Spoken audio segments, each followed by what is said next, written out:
క్రైస్తలో ఈరోజు దేవుని యొక్క వాగ్దానము ఋతు గ్రంథము 2వ అధ్యాయం 12వ వచనం.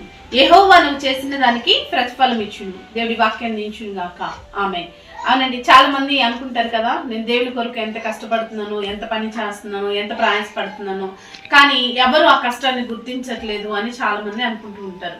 అన్ని విషయాలు వదులుకొని నేను దేవుని కొరకు నిలబడ్డాను, దేవుని కొరకు ఖర్చు చేశాను, దేవుని యొక్క పనిలో ముందుకు వెళ్తున్నాను, నాకు ఎలాంటి ప్రతిఫలం లేదని కొంతమంది అనుకుంటారు. కానీ దేవుని యొక్క వాక్యం సెలవిస్తుంది, నీవు చేసిన దానికి దేవుడు ప్రతిఫలం ఇస్తాడంటండి. మంచి మనసుతో దేవుని కొరకు, దేవుని మందిరం కొరకు, సేవకుల కొరకు, లేదా నువ్వు మంచి మనసుతో ఇతరులకి ఏదన్నా సహాయం చేసినా మనుషులు గుర్తెరగరేమో, కానీ దేవుడు గుర్తెరిగే దేవుడు అండి. దేవుడు చూచుచున్నవాడు. దేవుడు చెప్తున్నాడు, నీవు చేసిన దానికి దేవుడు ప్రతిఫలం ఇస్తాడంట.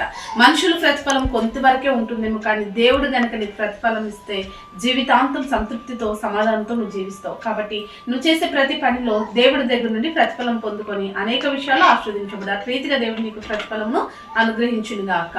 ఆమేన్. ప్రార్థన చేసుకుందామండి. సకల ఆశీర్వాదాల కారణభూతుడమైన మా ప్రియ పరలోక తండ్రి, ఈ యొక్క ప్రార్థనలకు ఇస్తున్న ప్రతి బిడ్డను కూడా మీరు జ్ఞాపకం చేసుకోండి.